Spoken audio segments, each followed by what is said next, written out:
सबसे आग्रह लड़ाई लड़ने में सक्रिय टोटल बिहार, स्कोर उत्तर प्रदेश से 145 मुंबई से बैठकर पूरे हिंदुस्तान में भोजपुरी की लड़ाई लड़ और रहे हैं। 146 का आइए आपसे टारगेट जानते हैं कि इस मैच से 15 क्या ओवर में 146 रन संदेश जा रहा है, लोगों में क्या उत्साह बना हुआ है, माटी के जानने अपने की घर कोशिश के करते लड़का हैं। हमारे सबसे पहले क्लास में पूरी जाने वाला भोजपुरी संजीव बोले सिंह वाला बबुआन भोजपुरी गायक सुनने वाला के प्रणाम बहुत करता ही हूं, नमस्कार करता हूं। अच्छा गायक और हमारे सब परम भोजपुरी काका हमारा बहुत गर्व हो रहा बा कि आज हम औरत के धरती पर अगर आइल बनी तेकर माध्यम और निखिल हमार छोट भाई हमने के बीच में तो नहीं के सुन लिया बहुत ही नेक इंसान हो गया। आज वो जो भाई ने कमाया था, जो उस बच्चे ने कमाया था, ये कमाई आज दिख रही है। मुझे लगता है कि हर इंसान को यही कमाई होनी चाहिए कि जिस दिन हम जाएं उस दिन घर वाले से ज्यादा बाहर वाले की आंख में आंसू हो।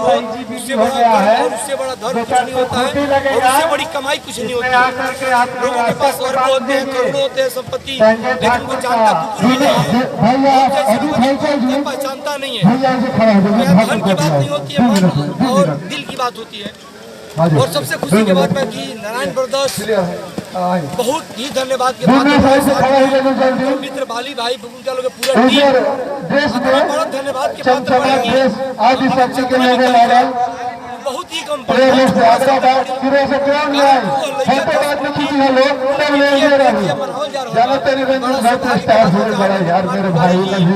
मतलबी जी विष्णु पिता कहे जाने वाले हमन के विष्णु ओझा जी, तमाम गायक बड़े बड़े गायक, तमाम गीतकार बड़े बड़े यहाँ मौजूद बड़े और सब लोग इकट्ठा एगो लड़का खेती जौन लड़का ये धरती पर बहुत हर साल बम्बई से आके मैच करावत रहे।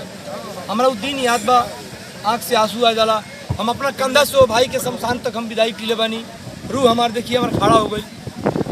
हमार आवे की इच्छा ना रहे कैसे कि हम बहुत नज़दीक से वो लड़का के हम जानत रही, वो लड़का के प्यार करत रही।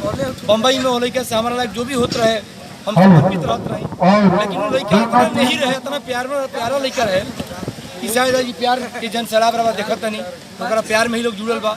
ओकरा बस सबसे ज्यादा धन्यवाद के पात्र बा नारायण ब्रदर्स और बाली के पूरा टीम के ये तरह के आयोजन लोग कैले बाटे।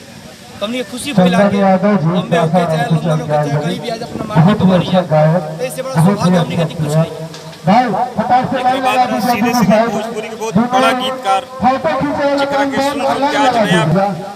मनोज मतलबी भैया वो दिन कि हमने के बड़ भाई मित्र हमें जन हमारे स्ट्रगल देखले बड़े कि हम कैसे जीरो से हीरो भइल बानी। मनोज भैया के बहुत करीब शायद जो भी मौजूद बा ओकरा में मनोज भैया के सबसे ज़्यादा पता बा हमारा बारे में।